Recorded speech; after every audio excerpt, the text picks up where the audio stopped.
Hello, hello, hello there.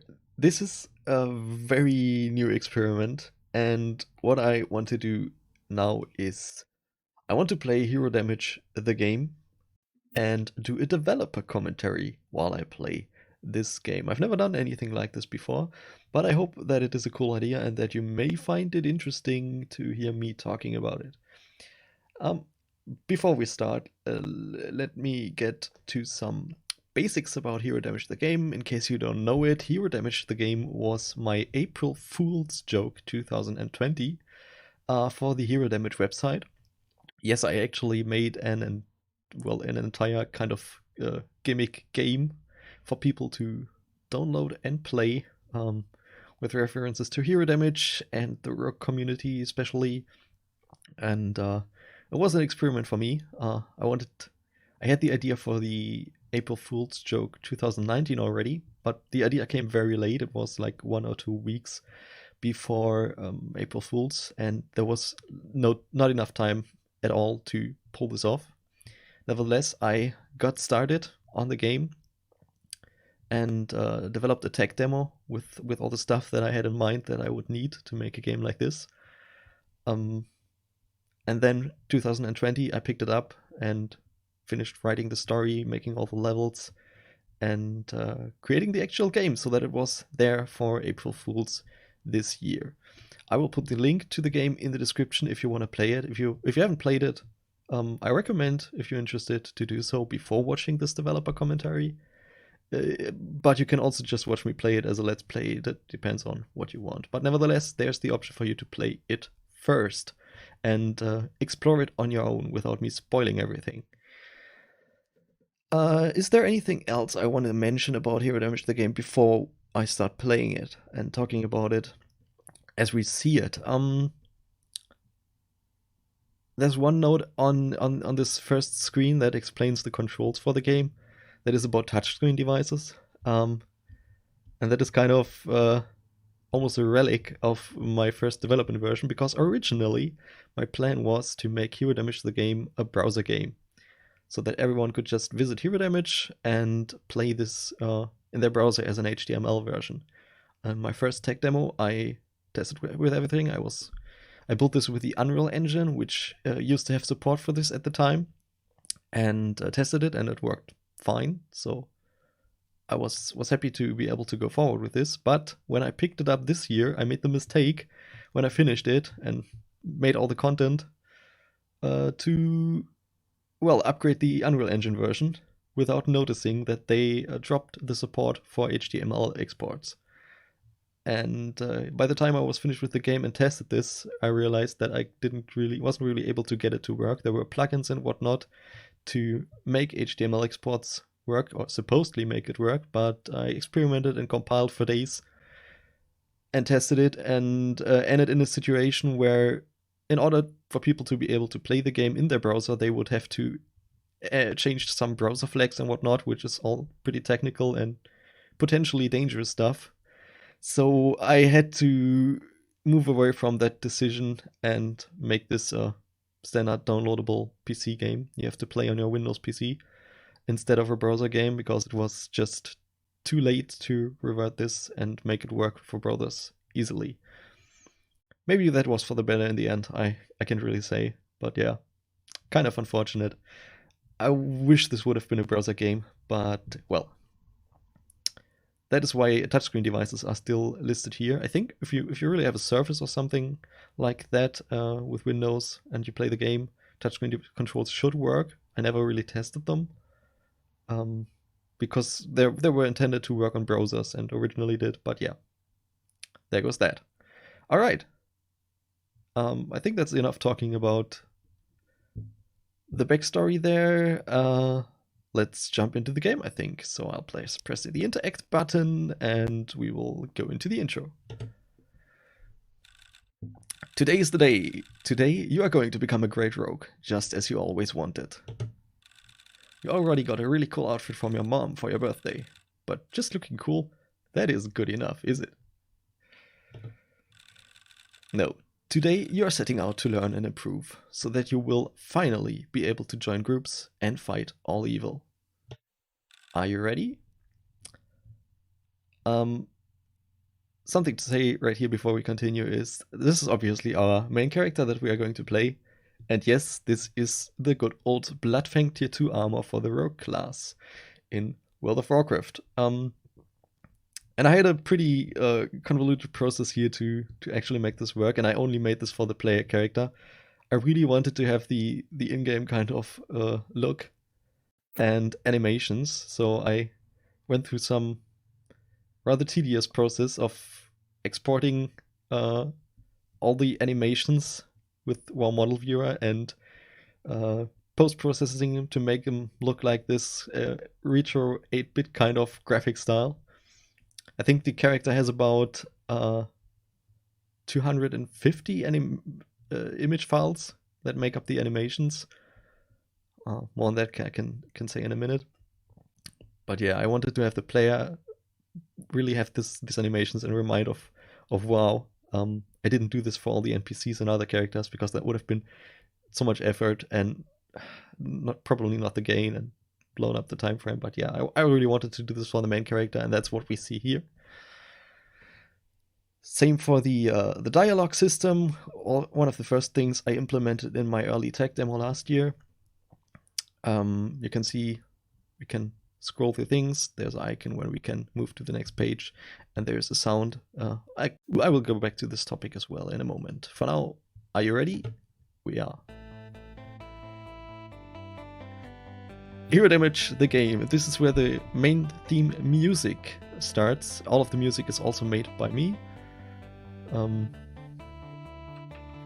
And we are in the game. This is where we can control our character. And as you can see, yes, it is a fully animated character. I think every animation has about 10 frames or so that I exported. And it's more effort than it probably looks like right now, because I need an idle animation for 4 directions. I need the walking animations for 8 directions, including the diagonals. And there's a combat animation later on, so that makes up for about, I think, 250 image files to make up all the animations. But I think it was worth it. I think I'm pretty happy with the character, even though there are some little artifacts from particle effects in the original model. But yeah, I think it's cool. About the level design, that's pretty much the only thing I didn't process myself. Oh well, I processed it, but the art assets are not done by myself. I'm a bad artist. I can't really draw or model stuff. And for the entire room map and the book and the windows and whatnot, I was using an open game art tile set, from which I then created these maps. And as we go in here, we already see that there are things to interact, highlighted by these magnifier glasses. And well, let's start with the book. Your favorite book is on the table. It was your first book and has fascinated you all the time. It taught you your most valuable lessons and prepared you for everything to come. On the cover, you see the title engraved in golden letters. It is your ABC primer. We also have a sword on the wall. That's cool, right? Why are you not wearing it? Because you already have your daggers. Duh. Now that you think about it, you are always wearing your daggers. You do not even have an animation of them being sheathed. This fact stings like lazy developer to you. Right, yeah. I didn't want to bother with sheathed weapon animations, obviously. And yeah, nothing better than being a little bit self-deprecating in my humor.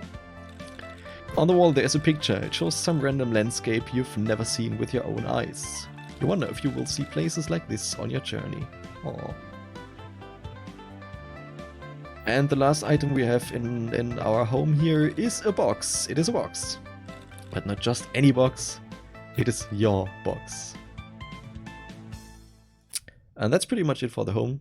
As the intro said, the backstory of this game is that we are this rogue, and it is supposed to be our big day. We are trying to take some challenge to become a rogue and start on a journey. We will see what that is about in the story later on. For now, this was our home. Let's just leave it and transition over to the next map. And this is where we are. This is in front of a home. Most of it is really just visual. There isn't too much to do with all the garden and stuff down there. Nevertheless, there are things to interact. For example, these two guys here in a conversation. Dude, neat outfit. And the daggers, bro. I wish I had a pair so cool, bro. Yeah, they must be stabbing real good, dude. Bro, sick, bro. Yeah, this dialogue is just me memeing people who constantly say dude and bro. And that's also what I called the two guys in my work in progress. They are not named in the actual game.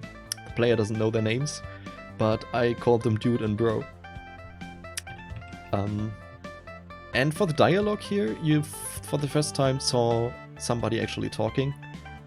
I experimented with this a bit, but in the end, to make it really visible and people notice, is this a thought? Is this somebody really talking? There's a slight distinction here. You could see on the right side there's an icon for the person that is talking if somebody is talking, and the sound also changes. For all the text we had before, there was some kind of typing sound, which is actually 6 different typing sounds. I recorded 6 different sounds where I hit random buttons on my keyboard, and for every letter that you can see in the dialogue, one of these 6 sounds is picked randomly, which is kind of cool. And yeah, this typing sound indicates that it is like a thought or narrative, and for the characters when they talk, there's some kind of sound that I recorded that is played for every letter. And I think that helps a lot to distinguish what is going on in the dialogue. Then, whoever here, we have... Hello, you're the boy, right? The one with the big plans. I am Neptagle. Good luck, man. I hope you bring some stories with you when you get back. Yeah, that's Neptagle. I mean, obviously a reference to Pat Nagel. Is that the name? No, I'm confused. There's so many variations of the name. Yeah, I think it was. The known fisherman in the World of Warcraft, who is himself a reference to a developer over at Blizzard. And yeah, these characters are not animated, as I said earlier. They are just kind of screenshots and processed to look more retro and 8-bit style with fewer colors. And placed there. I think that is good enough for them. We also have a sign here. If you are drowning, lol, call 123. Now this entire sign is a reference to, I don't know if you saw it, there's some kind of photograph of a road sign with if you are drowning. And yeah, it looks like lol. This lol is supposed to represent, of course, somebody drowning as a pictogram, but it says lol. And call 123 is taking that to a reference, of course, to summoning in WoW. I'm explaining my jokes. I feel bad. I shouldn't explain my jokes. Let's continue on the road. There's people to talk to here. Oh hey, today's your big day, right? Getting taught by the best must be an honor. I googled some guides. Damn, it must take a while to master all these talents and powers, and to raise your item level for the mythic content. Good loot, my friend. You don't understand a word, but you thank her anyway. Yeah, kind of implying here that our rogue character that we play has absolutely no clue about what's going on and what he will become, what even to do as a rogue. And then there's his friend here, who's knowing all the meta slang. I wonder why the makers only gave you animations. It's as if you are special. Maybe you have a destiny. You don't care about the strange philosopher, and you don't care about destiny. All you care about is learning how to make these daggers find their target. Again, some self-reference for not giving them animations. Hi. You're pretty sure this person has the same appearance as the man you saw earlier, as if the developer ran out of art assets. You begin to wonder if there are parallel universes that are less cheap. I think this was the last self-deprecating humor reference. Oh no, it was not the last, but it was the last where I mock my own development and asset management and not giving them animations, and I reused this character deliberately, just for this joke. I could have created any other kind of character model and put it in, but yeah, I reused the dude. Was it dude or bro? One of the two here. Anyway, let's continue. Well, the main theme is running in the background, and this is our city map. This is probably the most complex map, or the one that took me the most time to build from all the assets and manage the layers. This is where there are a lot of houses and signs that kind of explain what the houses are about. First of all, we have Babylonius, shaving with the fists of fury. Haircut trending this week, the Chi wave. This is obviously my shout out to Babylonius, probably fairly well known monk theory crafter from Peak of Serenity. Originally I had a Barbra Streisand, in my beta version I had a Barbra Streisand joke here, but I thought that was so outdated and old, and then I got this idea with Babylonius, and I think that was a great change. I'm pretty happy with that. Oh god, and now I start also patting myself on the back. Shouldn't do that. There's a fountain over here that we can interact with. It's a fountain. Ooh. Ah. Seriously though, it's just a fountain. Or is it? And that's all the dialogue you will get. You can talk to the fountain or the signs again. You will get the same dialogue. And yeah, the fountain is obviously just me trying to bait people into believing there's something behind this fountain. Something going on. Maybe there's something going on with this fountain. We will find out later, I think. Grocer's Trade Goods. Everything you ever need in stock, including toilet paper. Currently closed due to pandemic. I guess if you're watching this in 2020, I don't have to explain what this reference is about. I wrote or finalized the script for the game in March, which was when all of the pandemic for COVID started. So yeah, this is a pretty up-to-date Corona reference, and obviously back in March we had the toilet paper situation with everybody stockpiling toilet paper, and this is my reference to that. Down here we have a big house, which is my kind of explanation why there are only so few houses in the city and where everyone lives. Because this house is Hilbert's Hotel. This is where many of your town's people live. You have no idea how they all fit in. Yeah, that's the magic behind Hilbert's Hotel. For some reason, everybody fits in. Google Hilbert's Hotel if you don't know it. The auction house. It's closed. Ever since the dwarven merchant Dimri Emerson took over the market with his home delivery shopping services, nobody uses the auction house anymore.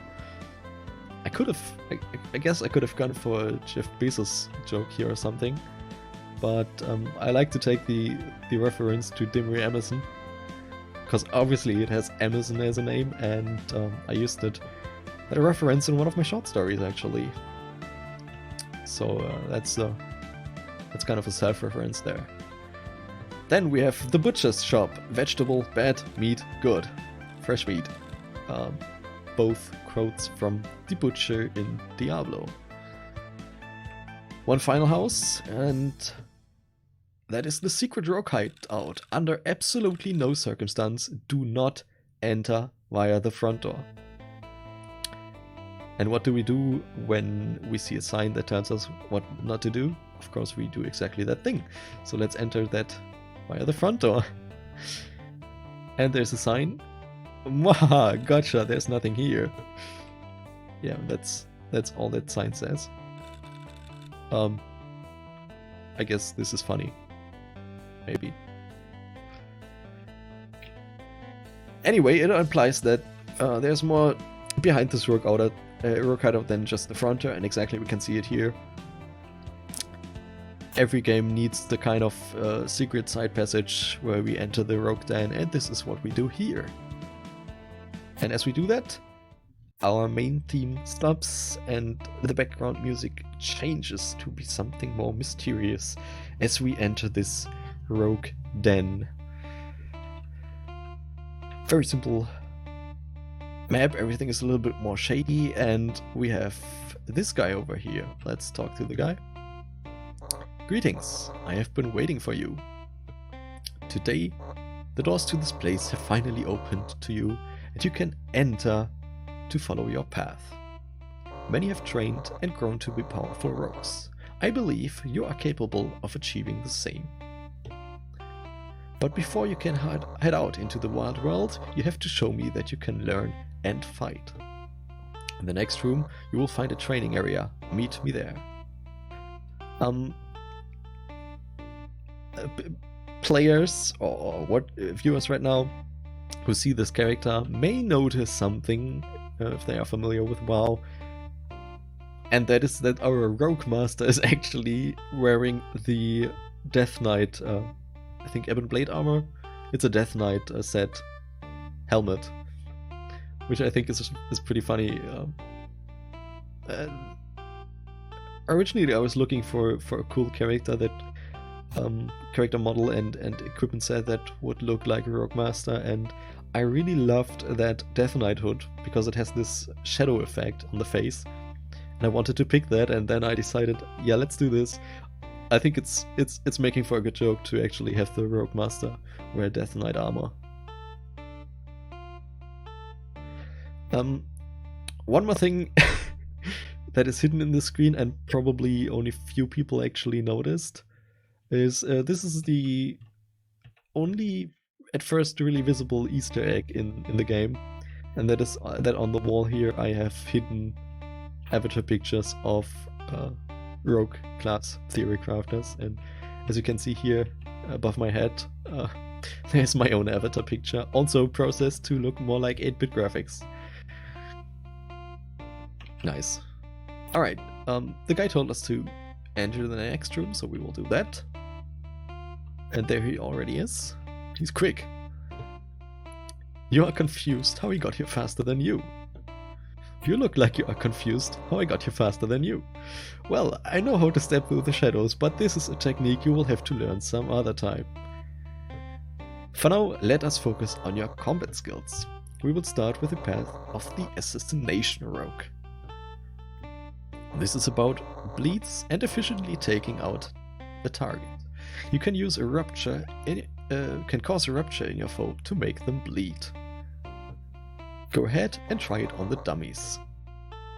You're slightly confused how a wooden dummy is supposed to bleed. Or for the maker's sake, just pretend they bleed then. You have learned how to rupture. Okay, so this is where our kind of combat gameplay, in air quotes, starts.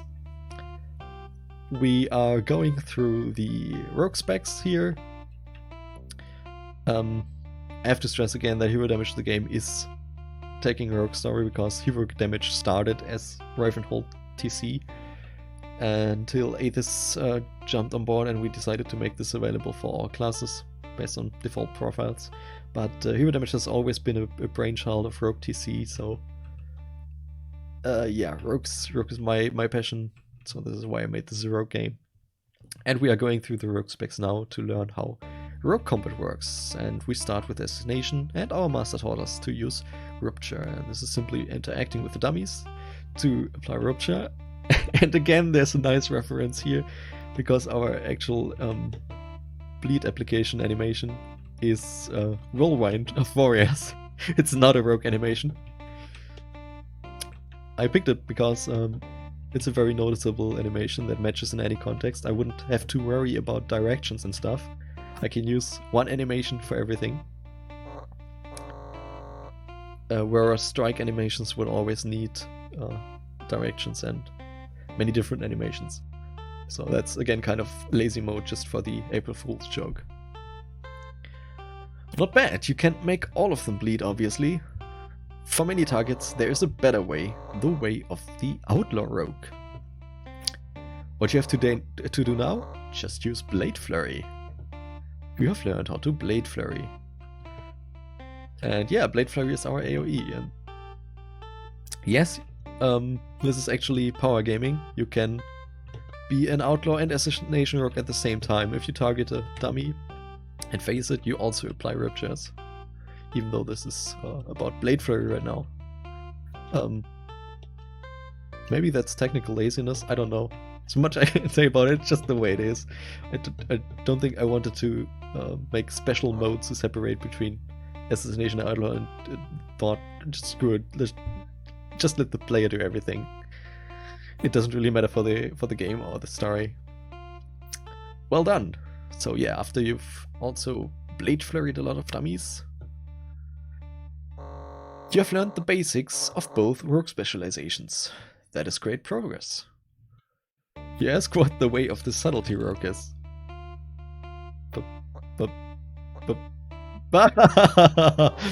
No, Rufflecopter 111.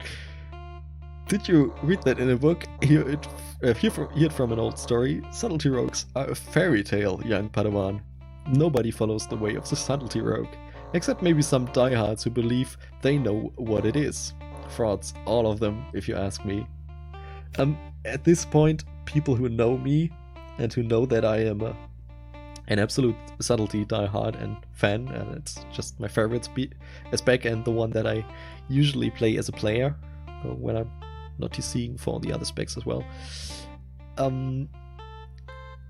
This is obviously jabbing at myself and at the situation of subtlety rogues especially in the 8.3 patch of Battle for Azeroth, where pretty much nobody played sub-rogue. Least parsed back, even below Survival Hunter and I think Arcane Mage and Feral and whatnot.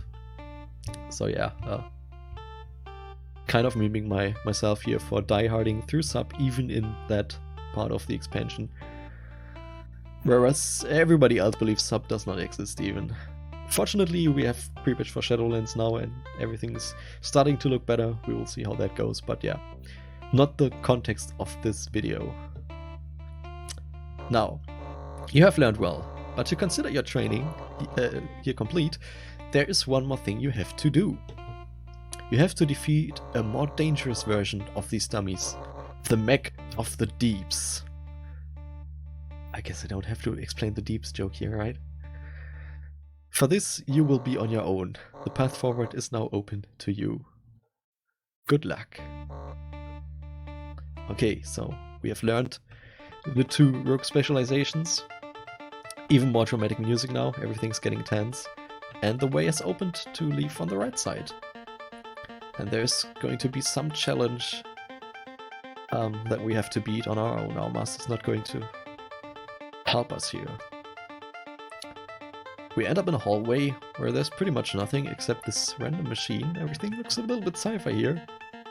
I kind of like sci-fi, and I hit the art assets for it. Honestly, that's the biggest part of it. But yeah, what is this machine all about? We can see there's 2 little logos on it. And you probably know these logos, but it will be in the dialogue, so let's just use the machine. This is a rather strange device, but it calls out to you with cool graphics.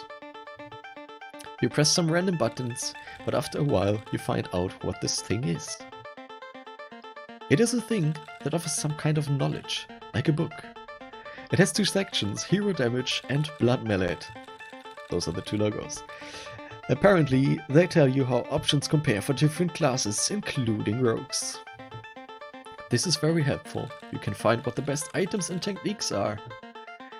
It also clearly says that the cooler your outfit looks, the more damage you deal. An old and wise saying.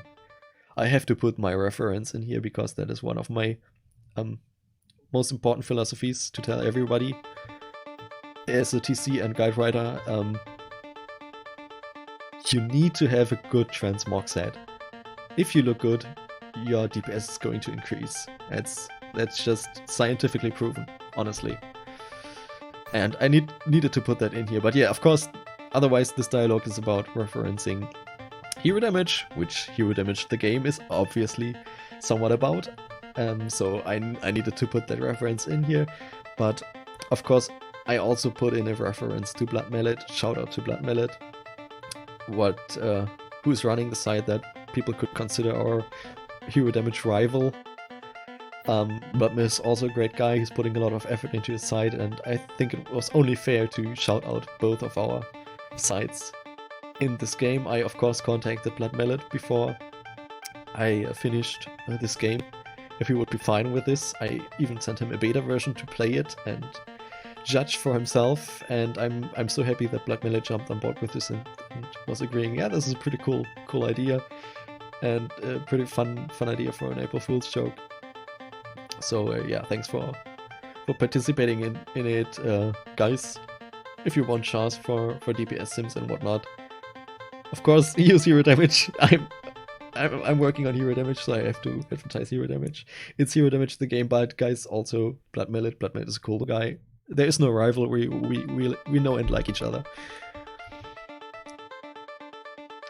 You have a cool outfit already, and you memorized the data from this device. Now you feel better prepared for the final test.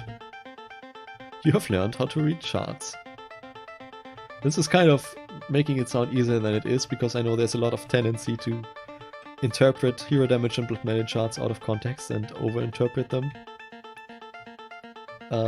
Of course, we make these charts because they are useful to see things like what trinkets might be good, what talents might be good in the end, of course.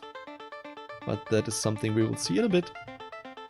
Assuming yourself is important, it's just references and guidelines, but nothing to take for granted.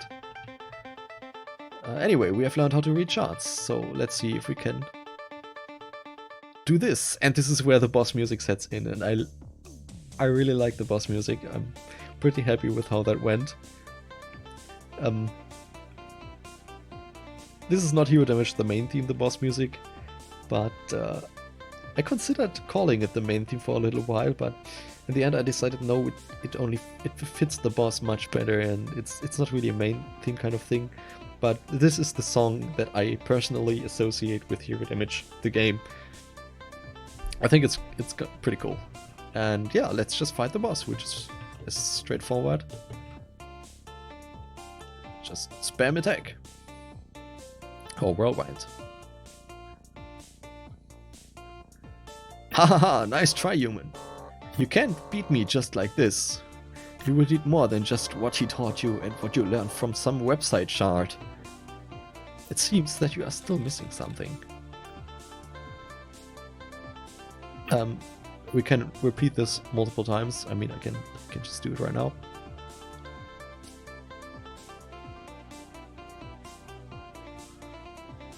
Haha, nice try, human. Yeah, you can't beat me like this. It's the same dialogue again.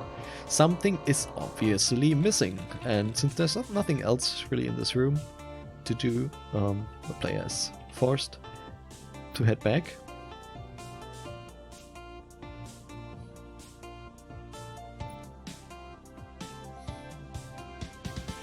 But something has changed as we go back. Now, there is another icon you may be very well aware of, which is the Raidbots icon, and kind of may explain what the missing thing is, right? Hello friend, I saw you could use some help. Never be shy to ask for help. You'll not have to fight evil alone after all. I can tell you what you are missing. You know your talents and options, you also looked at the best performance on data websites. But there is one thing you are lacking. Context. I should say this in a robot voice, right? Never mind. In the end, it always comes down to making the best of your options, not something general. You may get to the best at some point. It is good to keep in mind, but for now, you have to work with yourself. And I am from a clan of benevolent mechs called the Raidbots. Tell me about you, all about you. I will process your data and you will be able to beat the mech of the deeps next door. You agree to the deal, and after a lot of top gearing yourself, you deal 0.473% more damage, which should obviously be enough to make you able to kill the boss. There's obviously a number of references I want to hit on quickly here. Yeah, just like Blood Mallet before, we have another reference in here, which is Raidbots, and also shout out to Cerealis from Raidbots for also jumping on this idea and finding it a cool, funny thing to do, and allowing me to include Raidbots in this game. Thank you for all the work you do on Raidbots, for providing a great way to sim yourself to the masses. Yeah. I'm happy. I'm happy about this, and obviously this is sitting on the thing I mentioned earlier. As much as I want to advertise hero damage and the shards, raid bots and personal sims is what adds context, and this is what this dialogue is hitting on. Nevertheless, I couldn't resist making the joke here with the 0.73% more damage, which is kind of a little jab at how some people have gotten used to these point-something% increases being a big deal. Kind of min-maxing in very small areas here, and I found it funny to really put a notion here on how small increases and small gear changes can be a big deal in the community, and usually it's not what makes you kill a boss, obviously, but I couldn't resist making the joke here that this is what you need to kill the boss. You have learned how to sim yourself. Now, this is where the player is usually motivated to go to the right again and try to fight the boss now, who we are obviously supposed to kill. But at this point, I'm sure only a little fraction of the people who played the game has tried this. At this point, after talking to the raid bots guy, this is when Easter eggs are enabled. So we will not go to the right. Instead, we will go back and have a look at what changed, and we can have a look at the Easter eggs I've hidden. We can go back to the training room, hit some dummies if we want to, but there's really anything that changed here. Until we enter the rogue then. The rogue master is now lying on the table. Let's talk to him. Shouldn't you be fighting the Mag of the Deeps? You've turned back to find some Easter eggs, I guess. Oh well, whatever. Yeah, this is my little hint for people that try to go back to the left and see if something changed. This is my hint for them that there is obviously Easter eggs hidden here when you do that. And that you will be rewarded for searching for Easter eggs. The pictures on the wall I've mentioned before, which is the only Easter eggs that does not require this Easter egg mode, but everything else is enabled now. When we go back to the city, the signs do not really change, but some other things might change. For example, we can go back into this. And instead of the sign here that says G-baited, don't enter the work hideout, the new sign, we have this kind of telephone box right here now. And what happens when we talk to the telephone, when we use the telephone? Hi everyone, this is Jeff from the Overwatch team. You can't even spam it. This is Jeff from the Overwatch team. Hi everyone. I honestly don't ask me why I did this, but I really love when Jeff Kaplan says that in Overwatch design blocks, and I don't know. Shout out to Jeff Kaplan, he's an awesome guy. Kind of wish he was still in the WoW team. Otherwise, the signs, that's only signs in the level, those don't really change, but remember the fountain? Let's talk to the fountain again. Talk to the fountain. Well, you know what I mean. So, something actually drove you back here. Your quest to find out what this fountain is all about. There must be something to it, right? Surprise, there is not. Still just a fountain, but that won't change. Not even if you go back home and interact with the chair. Do we have a lead? At this point, shout out to my friend Glacy, who also beta tested this game, and who gave me the entire idea for this Easter egg mode. Originally, I didn't have any Easter eggs when you go back, but he was the beta tester that actually tried it. He went back to check everything before finishing the game, if there's any hidden stuff that I came up with, and I found that very admirable, and he came with a suggestion to really make this fountain a thing, like a hidden ending when you use the fountain again to win the game or something. And I said, yeah, okay, I can reuse the fountain that I was teasing for an Easter egg mode, and I can put in more Easter eggs. So there was an absolutely lovely suggestion, and motivated me to put in this kind of rewarding thing for going back and checking out all the Easter eggs. Kudos, thanks to my great beta testers. Another thing that I put that wasn't in the first beta version is these magnifier glasses. In the original version, there was no indication what you could talk to or use. You really had to figure it out on your own and just stand next to something and look at it, which ended up too confusing if you don't know the game like I did when I created it. And yeah, a great suggestion was to add these icons, which make it so much easier to play. Best beta feedback I got alongside the Easter eggs. Thank you guys so much. As we go back here, all the two guys that were here before left. We can talk to the woman over here. Ice Crown Citadel, it's unforgettable. Death Whisper and Gunship up top. Awesome loot, solid, will be unstoppable. Ooh. Yeah, this is a reference, if you know it, to Charm, who is doing a lot of WoW parody songs. And I had to use some lyrics here for an old song that I remember from years back. Easter egg shout out there. Okay, and as we go back to the street before the home, there is the Doom Roller. Also kind of a self-reference almost, based on a meme image I made, which is Gul'dan on that scooter, who is happily doom rolling around here. And there's also the Walrus from my Random Craft Walrus of Drenna random video. Yeah. I really love that walrus. It's from... I don't remember what zone it is from. Some Walrus of Drenna zone, where these walruses are found, and giving it googly eyes. Great thing. And there is somebody we see drowning now. That Tegel, for some reason, no idea what went wrong there. He's drowning.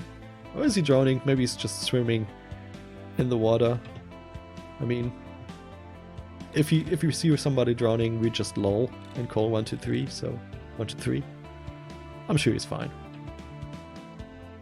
Those guys are still standing here, but there isn't really anything to them. But if we remember right from the fountain, we can now use the share. You look at your share. It is something to sit on. What? What else did you expect? And it was only a thrilling mountain making you inspect it in the first place. So yeah, that went nowhere. And that's pretty much what everything we've seen for the Easter eggs. Almost. Only thing that is left to do with Easter eggs on is we can have a look at the fountain once again. Nope, still a fountain. Told you so. It won't finish the game for you. There is no secret hidden ending, but you feel happy to be rewarded in your chase for Easter eggs. And now go kill the boss, damn it. Yeah. That is kind of supposed to signal you that you've been everywhere. It's forced you to go back all the way to the chair in order to see the Gul'dan mostly.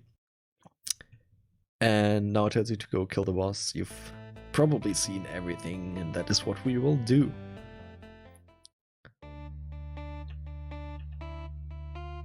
Is there, before we finish it, anything else I should mention? I mean, I could talk a lot about the actual development process. How to make a 2D game with the Unreal Engine. But I think I hit the basics already, how I started with the tech demo to test all the things and mechanics, like the dialogue system especially, how I make maps, how I make map transitions. All stuff like this is stuff that I figured out in 2019, in I think about a month or half a month of work. I made this kind of tech that I need until I revisit the game this year to make everything glued together and script the levels and stuff. Yeah, maybe someday I could make a video going through the actual Unreal Engine project and talk about some tech stuff, but I don't think this is interesting enough, so I decided to do this developer commentary while playing instead. yeah, time to kill the boss. And there's our lovely boss music again, and let's go. Some nice world rupturing here.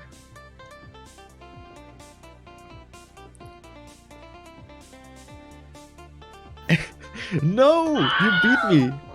And of course, I needed to put the Wilhelm scream in here. I don't know if it's funny, but something just told me you gotta put a Wilhelm scream in there. Just has to be the Wilhelm scream. Even if it's a mech, it has to be the Wilhelm scream. Sorry. You did it! You've completed the final trial. Now you are ready to leave this place. To leave this place and be a rogue out there in the wide world. You can only imagine what adventures you will find. But you are sure about one thing. They will be epic. And yes, that is finishing Hero Damage the game. My little gimmick for April 1st, as it also says in the credits, has been a blast. Was my personal challenge to make a little game and do pretty much everything of it. As you can see here, idea, script, music, programming, you know, making the game, and subtlety main Die Hard, where I kind of explained that subtlety bashing joke earlier, and now tell the world that I'm a subtlety Die Hard, who I was bashing there myself. Of course, also shout out to Aethys, my colleague and project lead for Hero Damage, Raidbots, and Blood Millet, who cooperated. Credits to details on the open game art that I used for the levels. Art assets that I processed based on World of Warcraft. I hope Blizzard doesn't shut me down because of my April Fool's joke here. Everything made with Unreal Engine, thanks to all my friends in and outside of the Rogue community. It really has been a pleasure to create this game, and including all the Easter eggs. This is where I reference again that there might be Easter eggs for people who didn't try to look for them. I'm not sure if adding this line to the credits really motivated people to play the game again and find them, but this is my little attempt to make people think about it. With a winky face at the end, which is where the credits also end. Is there anything I want to add to this? Yeah, that was Hero Damage the game. I tried to give some insight and tell you what I think about the game now, half a year after it has been released. In hindsight. And yeah.